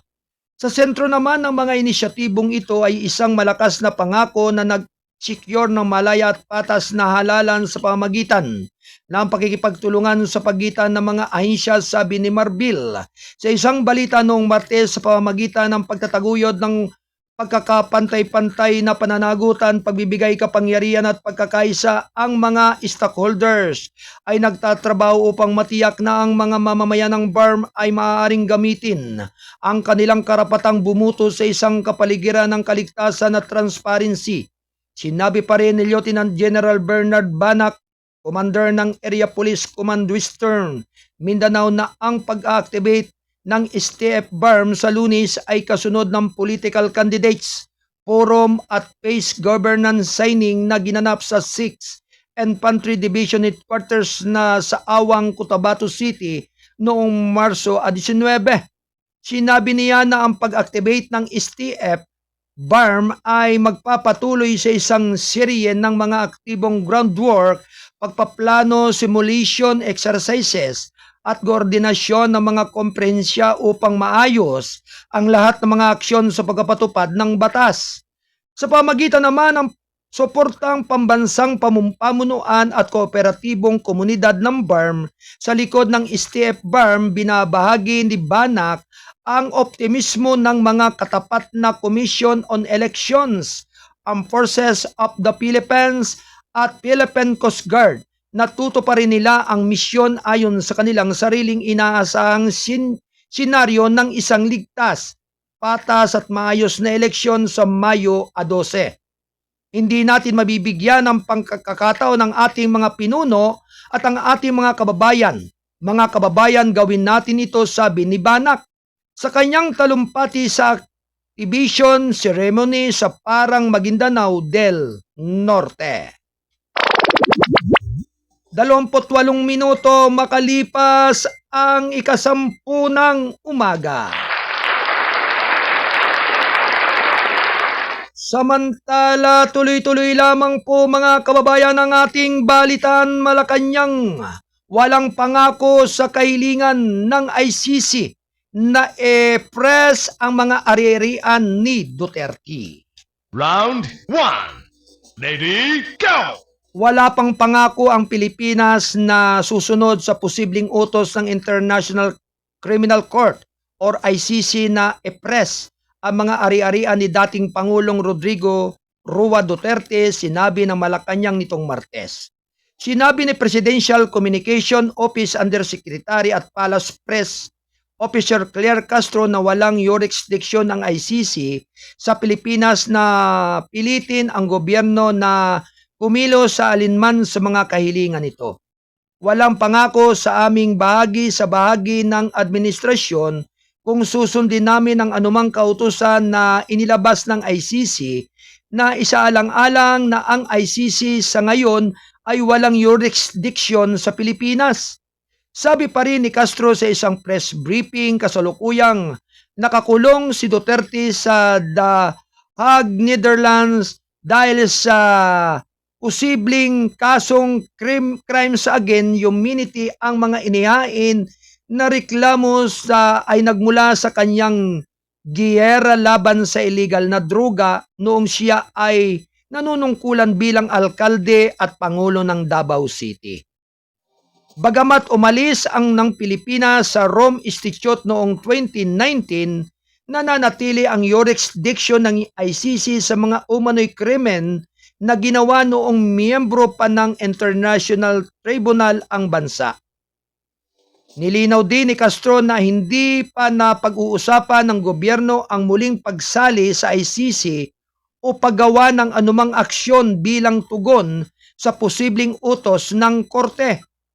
Habang nagsasalita kami, hindi pa namin napag-uusapan ang anumang plano ng muling pagsali ng ICC, sabi ni Castro.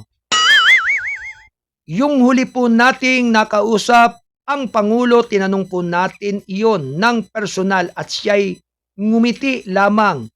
At sasabihin ko daw, dapat na wala pa talagang napag-uusapang patungkol doon, idinagdag niya. 31 minuto makalipas ang 10 ng umaga.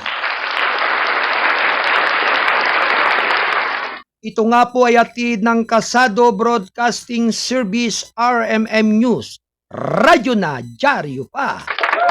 Ito pa rin ang inyong abang lingkod ng gabay at patnubay, ang inyong Kuyang Arnold Acibeda Namuko. Samantala, hindi na kailangang isama ang pulisya, militar sa mga isyong pampolitika, sabi ng palasyo. Round 1. Ready, go! Dapat manatiling apolitical ang pulisya at militar at hindi dapat idrag sa mga isyu hinggil sa pag-aresto kay dating Pangulong Rodrigo Duterte. Sinabi pa rin ng Malacanang nitong Martes sa isang press briefing ng palasyo. Sumang-ayon si Presidential Communication Office Undersecretary at Palace Press Officer Claire Castro kay Senate President Francis Escudero na hindi na kailangang isangkot ang mga uniformadong serbisyo sa mga kontrobersya. Tama naman po, dapat apolitical ang mga public servant, hindi sila dapat idrag sa mga personal na issue na ito, lalo na ang mga Duterte, sabi ni Castro. Hindi po natin dapat kalampagin, laging tawagin ang militar, ang mga kapulisan, para lamang pagbigyan ang kahilingan ng isang partikular na tao o isang partikular na pamilya, idinagdag niya. Sinabi pa rin ni Castro na ginagampanan ng militar at pulisya ang kanilang mandato para sa mamamayan at hindi lamang para sa pamilya Duterte. Nauna nang binatikos ni Vice President Sara Duterte ang militar dahil sa walang ginawa para pigilan ang pag-aresto sa kanyang amang si dating Pangulong Rodrigo Roa Duterte na nahaharap sa kasong crimes against humanity sa International Criminal Court dahil sa mga pagkamatay na may kaugnayan sa kanyang anti-drug war. Noong Lunes, sinabi ni Escudero na dapat manatiling neutral ang militar at pulisya habang ginagampanan nila ang kanilang mga tungkulin at responsibilidad sa bansa. Samantala, nagbigay naman ng reaksyon si Castro sa umano'y bump scare na nagambala sa operasyon sa Office of the Vice President nitong Lunes. Ayon pa rin sa kanya, madali lang mag-imbento ng mga kwento tungkol sa banta ng bomba. Ito po tayo ulit, saan na naman po ito nakuha na pagbibintang? Threat bomb? Threat sa office ng OBP ng Vice President? Ano po ang isinagawa nila? Kung iyan naman po ay nanggaling sa kanila, ano po ang nangyari? Tanong ni Castro. Ipinakita po nila yung detalye. Yun lamang po kasi, maraming pwedeng gumawa ng kwento, maraming magsabi, may bomb threats, pero wala naman. Sinabi pa rin ng Office of the President na nakatanggap sila ng text message na naglalaman ng banta ng bomba na nag-udyok sa mga tauhan nito na agad na lumikas sa isang secure na lugar ng Robinsons Cybergate Plaza sa Mandaluyong. Nagpadala ang Mandaluyong City Police Office ng Explosive Ordnance Disposal Team para magsagawa ng masusing paghahanap, ngunit wala namang nakitang mga explosive device.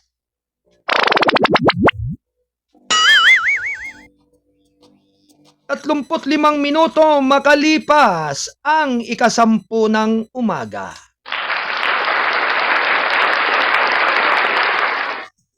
Samantala, naristo ng pugo figure isinugod sa ospital.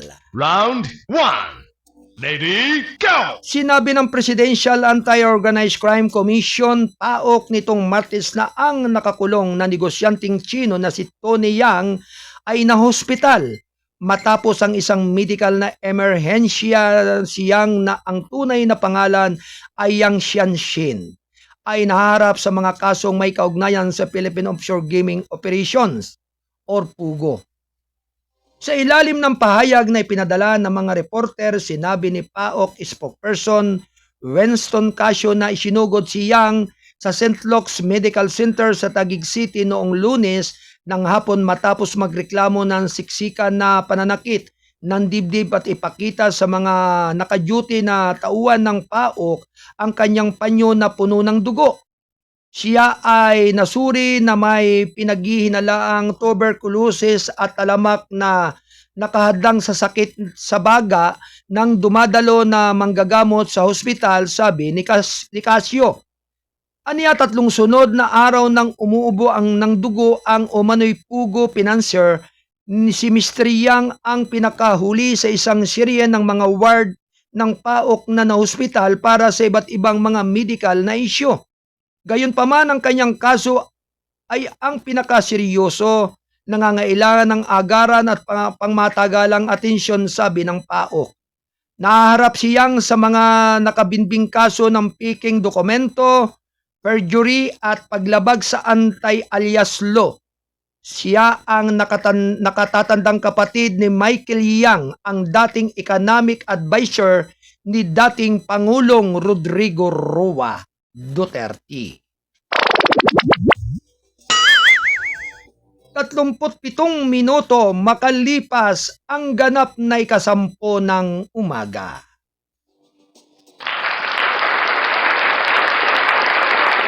Ito ay atid ng balitang kasado ang payagang balansi at totoo. National Newspaper. Ito ay sa pagtataguyod po ng buong pwersa ng Kasado Team, Kasado Family, ng lahat ng mga correspondent, columnista at writer, sa ating mga magigiting na mamamahayag sa iba't ibang dako ng ating bansa, partikular rin po sa lahat ng ating mga patroller na nasa iba't ibang dako ng mundo. At syempre sa lahat ng ating mga nakakasama po dito sa ating himpilan, dito sa ating Studio 1, sa pangunguna ni Ate Del Rose Aldea Santos at Ate Rose Marie Adirong. Tuloy-tuloy lamang po ang ating balitan. 7 high value target na nagbubunga ng halos 8 milyong pisong halaga ng shabu sa Central Luzon. Round 1. Ready, go! Nakumpiska ng Police Regional Police Office 3 ang illegal na droga na nagkakahalaga ng halos 8 milyong piso at naaresto ang 7 high-value individuals sa serye ng anti-crime operation sa buong Bulacan at Angeles City. Nitong katapusan ng linggo sa isang pahayag nitong Martes, sinabi ni Police Regional Office 3 Director Brigadier General Jean Pardo na inaresto ng mga autoridad ang 2 sospek na kinilala sina alias Usap, 36 na taon ng Barangay Lourdes Northwest at alias Tubats, 31 taon ng Barangay Lourdes Sur sa isang bypass operation sa Angeles City noong Marso 23. Nakumpiska sa dalawa ang 1,043.1 gramo ng hinihinalang shabu at tinatayang nagkakahalaga ng 7.9 milyong piso sa isang kalibre at isang kalibre 45 pistol live, ammunition drug, paraphernalia, isang Toyota Wigo at bypass money noong Marso 22.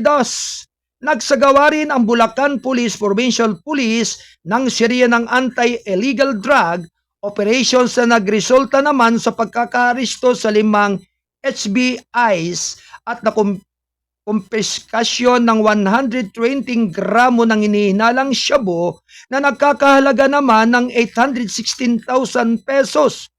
Pinupuri ni Pardo ang mga operatiba dahil sa kanilang walang humpay na pagtugis sa mga sindikato ng droga at sinabing ang kanilang dedikasyon ay lampas sa regular na oras ng tungkulin.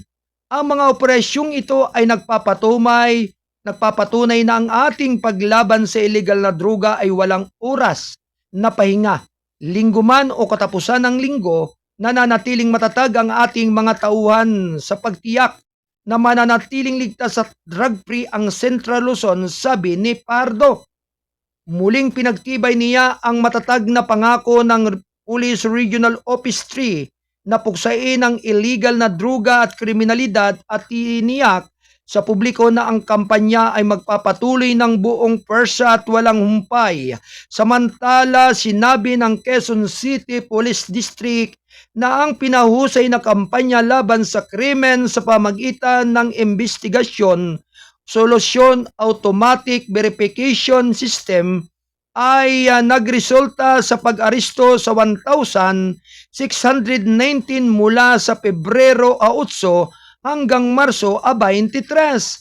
Ang ISAB o ISAB system ay isang mahalagang teknolohiya na nagpapalakas ng ating kampanya laban sa krimen. Sa pagtulong nito sa mas mabilis nating natutukoy ang mga may kasong kriminal, UCPD Acting Director Colonel Melesio Buslig Jr. said in a separate statement on Tuesday. Sa pamagitan ng ESAB, nakilala na mga autoridad ang 1,509 na mga sospek na may mga talaan ng impormasyon sa krimen, pag-uulat at sistema na nagsusuri, kabilang na 920 na nakalista sa eleksyon, rookie gallery system at 173 na may mga e-warrant.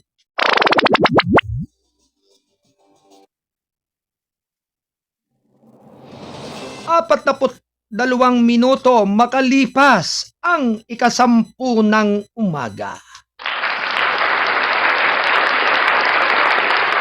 Dito pa rin sa 2 kabanata ng ating palatuntunan ng gabay at patnubay ng inyong abang lingkod ng inyong Kuyang Arnold Aceveda Namuko. Samantala, grounding order para sa fighter jet plane posibleng alisin ngayong linggo. Round 1. Lady, go! Sinabi pa rin ng Philippine Air Force or PAP nitong Martes na ang kautusan na inalis ang grounding ng 11 natitirang FA-50PH fighter jets at ilalabas anumang oras sa linggong ito.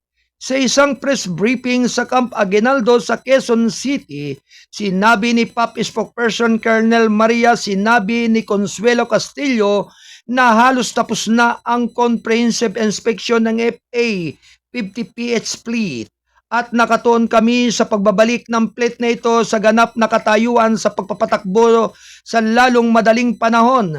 Sana sa loob ng linggong ito upang maibalik natin ang sa kanilang mahalagang misyon ng Maritime Patrol, Airspace Security at suporta sa patuloy na nakatuon na operasyong militar dagdag niya. Ang 11 FA-50PH ng PAP ay inutusan na i-grounded kasunod na pagbagsak ng isang katulad na sasakyang panghimpapawid sa isang taktikal na operasyon sa gabi sa Bukidnon noong Marso 5. 2 piloto ang namatay. Sinabi ni Castillo na wala pang resulta ng assessment ng mga pagsusuri na isinasagawa sa ibang bansa, katulad ng para sa patuloy na pagsisiyasat. Tungkol sa aksidente sa kasalukuyan ay hinihintay namin ang mga resulta ng pagkuha at pagtatasa ng boses at data na ginawa ng ibang bansa, dagdag niya. Bukod dito, sinabi ni Castillo na nagsasagawa ng visual interview ang investigation team sa lahat ng tauhan na sangkot sa panahon at pagkatapos ng flight. Kasabay nito, tinitingnan din namin ang lahat ng mga record ng papananatili at kasaysayan ng aming sasakyang panghimpapawid at nakatuon kami na makabuo ng isang mabilis, walang kinikilingan at masusing pagsisiyasat tungkol dito upang matiyak namin ang aming mga operasyon sa paghihirap ay ligtas para sa lahat, sabi niya.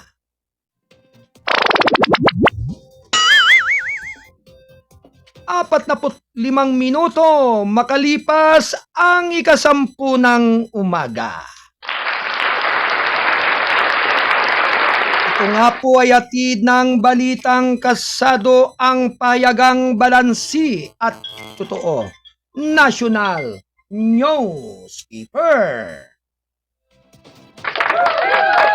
At syempre sa mga oras pong ito, ilubos po ang ating pasasalamat sa lahat po ng ating mga nakapiling at nakasama sa ating pagtatanghal dito sa ating palatuntunan ng Gabay at Patnubay. Ang sa lahat po ng ating mga kasado patroller na sa pangunguna po ni Kuyang Dan Torbeles, Kuyang Landon Luto, Kuyang Don Robert Romero, at ni Kuyang John Santusidad, at syempre sa lahat po ng ating mga kasado patroller na naka-deploy sa iba't ibang area ng ating kapuluan dito sa ating bansa. Maraming salamat po sa inyong patuloy na pagtataguyod at sa ating pong bilang production assistant na ating nakakasama araw-araw dito sa ating pagsasahimpapawid ng ating palatuntunan ng Gabay at Patnubay, ang ating si Ate Del Aldea Santos at si Ate Rosemary Padron. Maraming salamat po sa lahat sa patuloy po ninyong pagsubaybay. Ganon din po sa ating mga nasa Studio 2 Bulwagan ng Balitaan ni Kuyang Alan Valenzuela Bordeos, ang ating operation manager Ate Cora Biernes, ang ating layout artist si Ate Joy Pasco, at ang ating pong tagapagtaguyod si Attorney Mike Bordeos. At syempre ganoon din po sa pagtataguyod at patuloy na paggabay ng ating nasa Studio 3 Bulwagan ng Balitaan mula sa kinaroroonan ni Bisayang Tisoy, ang isyu ng lipunan, si Kuyang Wayne Espino Lawson. Maraming salamat po mga minamahal kong mga kababayan sa walang sawa po ninyong pagsubaybay at pagtangkilik sa ating palatuntunan ng Gabay at Patnubay. At siyempre, patuloy po lamang ninyong i-share, i-follow at i-like at mag-comment sa ating official Facebook page ng Balitang Kasado at ng KBS RMM News TV. At syempre sa pangalan po ng lahat ng ating mga tagapagtaguyod, sa lahat ng ating mga correspondent at mga kolumnista at writer, maraming salamat po sa patuloy po ninyong pagbibigay daan sa mahalagang mga balita na inyong ibinibigay sa ating palatuntunan. At syempre, ngayon pong Abril 8 ay mayroon pong anibersaryo sa ika-49 na taon ng 2ID Press Corps sa Kamkapinpin, Tanay Rizal. At ito nga po ay sa pangunguna po ng ating butihing Pangulo ng 2ID Press Corps na si Pres Pauline Muhar, de la Cruz Muhar, yan. Bagamat sabi nga po ay meron po siya na sabi nga ay pinagdaraanan na pagsubok sa kanyang kalusugan. Ang tanging dasal po ng ating palatuntunan ng gabay at patnubay ay bigyan po siya sa lalong madaling panahon ng Lord ng kalakasan muli at kasiglahan ng kanyang katawan at ng kanyang kalusugan. At syempre sa lahat po ng ating mga kasamahan na mga responsabling mga mamamahayag, naway patuloy po nating idalangin at idasal sa ating dakilang may kapal ang lahat ng kaayusan at lahat ng ikabubuti ng ating sambayanang Pilipinas.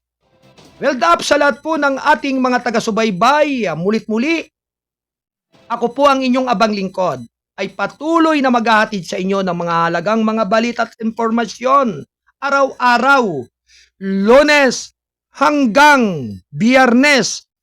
Ang official time ay 8 hanggang 10 ng umaga.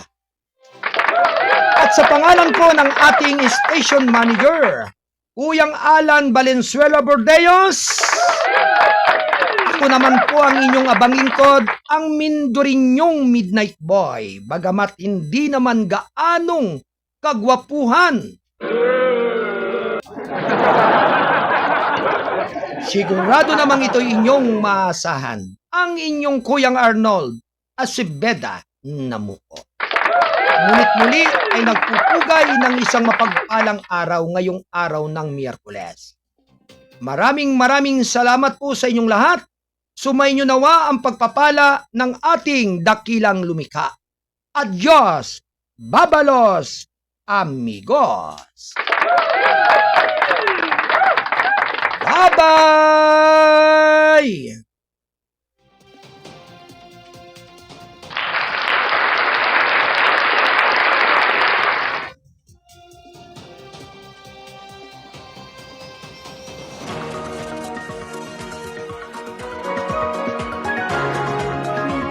Habang mabigyan naman ang may 110 mga trabahador sa barangay.